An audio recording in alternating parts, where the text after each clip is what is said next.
Hello guys, good morning to all of you. I am Juhi Khatun from Ox Arya Coaching Center. Today I am present with a very specific topic in chemistry. So let's get start and understand. आज मैं chemistry में valency पढ़ाने वाली हूँ जिसका हिंदी होता है संयोजकता। यानी संयोजकता शब्द का प्रयोग सबसे पहले किसने किया था? तो संयोजकता शब्द का प्रयोग सर्वप्रथम फ्रैंकलिन ने 1852 ईस्वी में किया था। संयोजकता शब्द का प्रयोग फ्रैंकलिन ने तत्वों का संयोजन क्षमता को दर्शाने के लिए किया था। संयोजकता को हम लोग इंग्लिश में वैलेंसी कहते हैं, जो एक वैलेंटिया शब्द से आया है, जो एक लैटिन भाषा का शब्द है वैलेंटिया। यानी वैलेंटिया का मतलब होता है क्षमता या सामर्थ्य।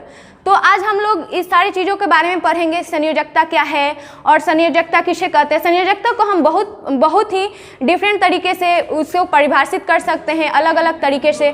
तो चलिए हम सबसे पहले संयोजकता को परिभाषित करते हैं।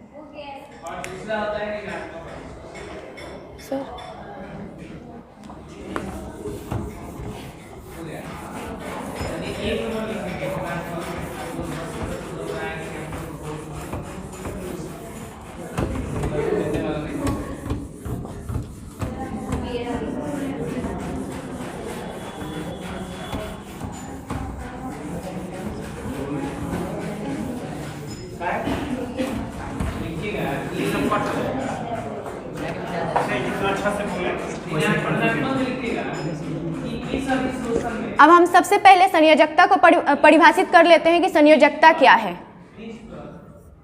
अधिशोषित अणु का सांद्र, अधिशोषित अणु का सांद्र। इस अधिशोषण में संयोजकता अधिशोषित अणु का सांद्र किसी तत्वों का संयोजकता पीन के सांद्र की तुलना में अधिक हो। किसी तत्वों का संयोजकता बाह्यतम पीन के तुलना के उपकक्ष में पीन के सांद्र की तुलना में अधिक उपस्थित सांद्र की तुलना में अधिक उसे क्या कहते हैं जी? इलेक्ट्रॉन की संख्या के सांद्र के बराबर होता है पीन के सांद्र से अधिक होता है। पीन के सांद्र से यहाँ पे हम वैलेंसी को परिभाषित किए हैं, जो आप देख सकते हैं कि किसी तत्वों का संयोजकता बाह्यतम कक्ष में उपस्थित इलेक्ट्रॉन की संख्या के बराबर होता है। यानी इसका मतलब क्या है, सबसे पहले ये हम समझा देते हैं। इसको समझाने के लिए हम इलेक्ट्रॉनिक विन्यास का सहयोग लेंगे और आप लोगों को अच्छे से समझाएंगे। तो सबसे पहले हम कुछ तत्वों का एग्जाम्पल लेते हैं और बाह्यतम उपकक्ष क्या है, बाह्यतम उपकक्ष में इलेक्ट्रॉन क्या है, हम इसको समझाएंगे। तो सबसे पहले हम एग्जाम्पल लेते हैं कुछ तत्वों का। जैसे मान लीजिए अगर हम सोडियम लेते हैं तो सोडियम की परमाणु संख्या होती है 11। अगर हम इसका इलेक्ट्रॉनिक विन्यास तोड़ते हैं तो 1s2, 2s2, 2p6, 3s1। यानी जब भी हम इसका संयोजकता तोड़ते हैं तो संयोजकता तोड़ने के लिए सबसे पहले हम इलेक्ट्रॉनों को समझना होता है। तो जो भी हम तत्वों का परमाणु संख्या लेते हैं वही इलेक्ट्रॉनों की संख्या होता है। तो इलेक्ट्रॉन की संख्या ऐसे सजाते हैं, ना तो ज़्यादा हो ना ही कम हो। यानी यहाँ पे आप लोग देख सकते हैं, अगर जोड़ी इलेक्ट्रॉनों की संख्या तो 2, 2, 4, 6, 10 और 1, 11। यानी सोडियम की परमाणु संख्या 11 होता है। तो यहाँ पे बाह्यतम कक्ष में 8 इलेक्ट्रॉन भर गया तो 1 इलेक्ट्रॉनों का क्या हो रहा है, त्याग हो रहा है। तो 1 इलेक्ट्रॉन का त्याग हो रहा है, यानी सोडियम का संयोजकता कितना हो गया, 1। यानी सोडियम 1 इलेक्ट्रॉन का त्याग कर रहा है तो संयोजकता भी हुआ 1।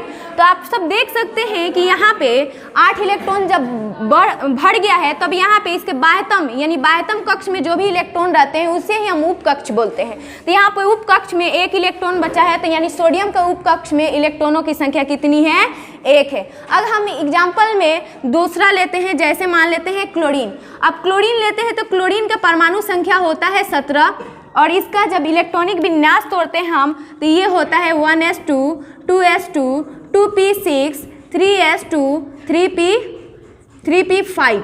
अब आप लोग बोलेंगे कि यहाँ पे बाह्यतम कक्ष में तो 8 इलेक्ट्रॉन है, उसके बाद से यहाँ पे देखेंगे यहाँ पे बाह्यतम कक्ष में तो 7 इलेक्ट्रॉन है। तो 7 इलेक्ट्रॉन है तो इसका संयोजकता हम कैसे निकालेंगे, तो हम इसको ही बहुत ही अच्छे तरीके से और ट्रिक के साथ बताएंगे।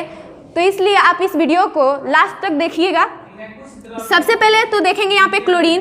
तो क्लोरीन का जब भी इलेक्ट्रॉनिक विन्यास तोड़े तो फर्स्ट कक्ष में हमें 2 इलेक्ट्रॉन मिला, यहाँ पे दूसरे में 8 और लास्ट में कितना है 7। यानी इसे अष्टक पूरा करने के लिए क्या करना होगा, 1 इलेक्ट्रॉन लेना होगा। तो इसका भी संयोजकता, जब भी धातु का संयोजकता निकालते हैं तो क्या करते हैं, 8 माइनस बाह्यतम कक्ष का इलेक्ट्रॉन करते हैं, तब जाकर उसका संयोजकता आता है। यानी क्लोरीन का भी संयोजकता कितना हुआ, 1 हुआ।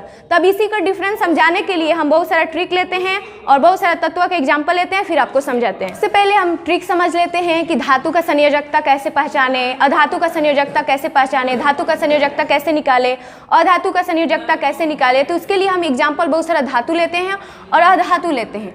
जैसे मान लीजिए अगर हम सोडियम लिए थे तो सोडियम का परमाणु संख्या 11 हो गया। अगर हम मैग्नीशियम ले लें तो मैग्नीशियम के परमाणु संख्या कितना हो गया, 12। एल्युमिनियम ले लें, एल्युमिनियम की परमाणु संख्या कितना होता है, 13 हो गया। और वहीं पे अगर हम लोग लेते हैं कार्बन की परमाणु संख्या 6, नाइट्रोजन की परमाणु संख्या 7, ऑक्सीजन की परमाणु संख्या 8। यानी ये सब चीज़ हो गया। कुछ बड़ा भी लेते हैं, जैसे मान लीजिए कि अगर हम इसमें क्लोरीन ले लें तो क्लोरीन की परमाणु संख्या 17। और इसमें ये भी बताएंगे कि ये किस प्रकार इलेक्ट्रॉनों का त्याग या ग्रहण करके अक्रिय गैस के जैसा स्थापित हो जाते हैं, या ये दूसरे तत्वों के साथ फिर रिएक्शन नहीं करते हैं। तो सबसे पहले ये सबका इलेक्ट्रॉनिक विन्यास तोड़ देते हैं और इसका संयोजकता बताते हैं। तो ये सब धातु है। तो धातु में मैक्सिमम संयोजकता 1, 2 और 3 तक ही आता है, और अधातु का निकालने का ट्रिक बताएंगे, उसके बाद समझ में आएगा। तो सबसे पहले सोडियम का निकाले थे। तो सोडियम का अगर हम लोग तोड़ते हैं तो इसका परमाणु संख्या 11 और तोड़ते हैं 1s2, 2s2, 2p6 और 3s1। यानी इसका संयोजकता 1, यानी इसके बाह्यतम कक्ष में यानी उप कक्ष में 1 इलेक्ट्रॉन है तो वही उसका संयोजकता कहलाएगा। अगर हम लोग क्या लेते हैं, मैग्नीशियम लेते हैं तो मैग्नीशियम की परमाणु संख्या 12, इसका तोड़ते हैं 1s2, 2s2, 2p6 और यहाँ पे देखेंगे 2, 2, 4, 6, 10। अभी भी हमारे पास 2 इलेक्ट्रॉन बचा है तो 3s2, यानी इसके उप कक्ष में यानी बाह्यतम कक्ष में 8 इलेक्ट्रॉन भर जाता है तो जितना उप कक्ष में होता है वही इलेक्ट्रॉन उसका संयोजकता कहलाता है। यानी मैग्नीशियम का संयोजकता यहाँ पे हो जाएगा कितना, 2। उसके बाद से हम लोग लेते हैं एल्युमिनियम का। एल्युमिनियम का तोड़ते हैं तो एल्युमिनियम का परमाणु संख्या होता है 13 और इसका जब भी इलेक्ट्रॉनिक विन्यास तोड़ते हैं तो 1s2, 2s2, 2p6, 3s2, 3p 2, 2, 4, 6, 10 और 10, 3, 13। यानी मैक्सिमम इसके बाह्यतम कक्ष में 3 इलेक्ट्रॉन रहते हैं। यानी एल्युमिनियम की संयोजकता कितनी हो गई, 3। यानी ये आप लोग देख सकते हैं कि सोडियम का 1, मैग्नीशियम का 2 और एल्युमिनियम का 3। यानी सोडियम ने 1 इलेक्ट्रॉन त्याग किया, मैग्नीशियम ने 2 और एल्युमिनियम ने 3। यानी ये सब सोडियम का 1 संयोजकता, मैग्नीशियम का 2 और एल्युमिनियम का 3। उसी प्रकार से हम आप लोगों को अधातु का संयोजकता निकाल कर दिखाते हैं कैसे निकलता है। यानी यहाँ पे देखेंगे कार्बन की परमाणु संख्या 6, इसका इलेक्ट्रॉनिक विन्यास तोड़ते हैं 1s2, 2s2 यानी 2, 2, 4 और 2 हमारे पास और इलेक्ट्रॉन बचा है तो 2p कितना, 2। अगर हम लोग दोनों को जोड़ें तो 2, 2, 4। यानी इसके बाह्यतम कक्ष में यानी उप कक्ष में इलेक्ट्रॉनों की संख्या 4 है, क्योंकि इसका उप कक्ष भरा नहीं है। तो इसके 8 होने के लिए 4 इलेक्ट्रॉन चाहिए। तो जब भी क्या करेंगे, कार्बन का संयोजकता निकालेंगे। कार्बन का संयोजकता बराबर हो जाएगा 8 माइनस बाह्यतम कक्ष का इलेक्ट्रॉन। तो बाह्यतम कक्ष में आप लोग देखेंगे 2, 2, 4 इलेक्ट्रॉन है तो 4 घटाएंगे तो यहाँ पे इसका संयोजकता कितना होगा, 4 होगा। इसका सिंपल सा ट्रिक है। उसके बाद से अगर हम नाइट्रोजन लेते हैं तो नाइट्रोजन की परमाणु संख्या होता है 7, इसका इलेक्ट्रॉनिक विन्यास तोड़ते हैं तो 1s2, 2s2, 2p।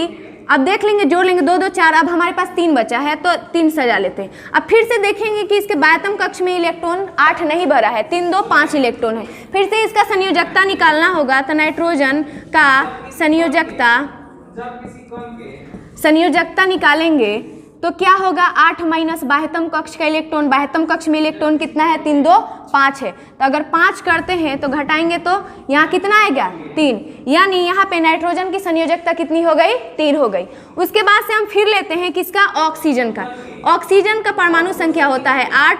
अगर इसका इलेक्ट्रॉनिक विन्यास तोड़ते हैं 1s2, 2s2, 2p6, 2 2 4 और 4 6 10 ज़्यादा हो जा रहा है, तो हम ऐसा सजाएंगे कि वहाँ पे मतलब इसका इलेक्ट्रॉन पूरा उतना ही सजाए। 2 2 4, अब हमारे पास 4 बचा है तो 4 ही सजाएंगे। तब फिर से आप देखेंगे कि इसके बाह्यतम कक्ष में 8 इलेक्ट्रॉन नहीं भरा है, यानी इसके बाह्यतम कक्ष में 4 और 2 कितना है, 6 है। तो फिर से ऑक्सीजन का हम क्या करेंगे, ऑक्सीजन का संयोजकता निकालेंगे, तो क्या हो जाएगा 8 माइनस बाह्यतम कक्ष का इलेक्ट्रॉन यानी 4 और 2 6 करेंगे तो ऑक्सीजन के संयोजकता कितना हो गया, 2।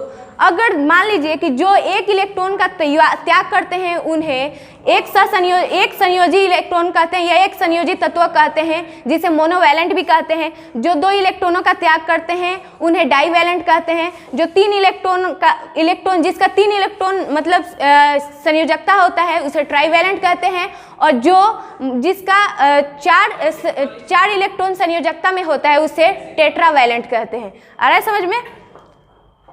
सर पॉज कीजिए, पॉज कर दीजिए। आप लोग ट्रिक को तो समझ गए कि संयोजकता कैसे निकालते हैं। अब आप लोगों को कुछ बता रहे हैं जिससे आप लोगों को बहुत फ़ायदा पहुंचेगा। यानी मतलब धातु का संयोजकता कैसे निकाले और धातु का संयोजकता कैसे निकाले, इसको तो बता दिए। लेकिन सबसे पहले हम आप लोगों को बता दें कि तत्वों को 3 भागों में बांटा गया है। आप सब लोग जानते हैं, धातु, अधातु और उपधातु। यानी धातु का संयोजकता आप लोग जानते ही हैं कि 1 2 और 3 होता है, लेकिन अधातु में उसके बाह्यतम कक्ष में इलेक्ट्रॉन 1 2 3 नहीं रहकर 4 5 6 8 7 होता है। तो उसको हम लोग संयोजकता निकालते हैं 8 माइनस बाह्यतम कक्ष का इलेक्ट्रॉन करके, ऐसे बताए थे। तो सबसे पहले हम आप लोगों को बता दें कि यहाँ पे कुछ नोट्स लिख रहे हैं।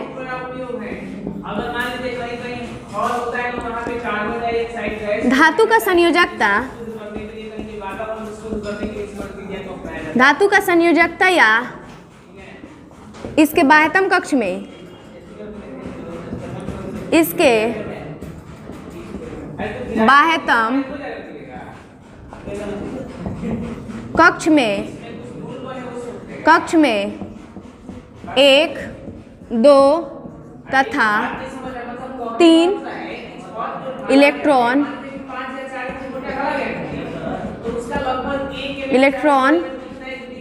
होते हैं।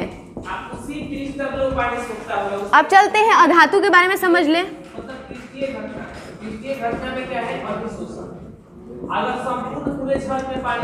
अधातु का संयोजकता अधातु के बाह्यतम कक्ष में अधातु के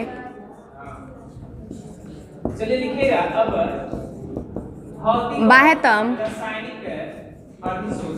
कक्ष में 4 5 6 तथा 7 होता है जिसका संयोजकता निकालने का एक सिंपल सा ट्रिक है कि जब भी अधातु का संयोजकता निकालते हैं, अधातु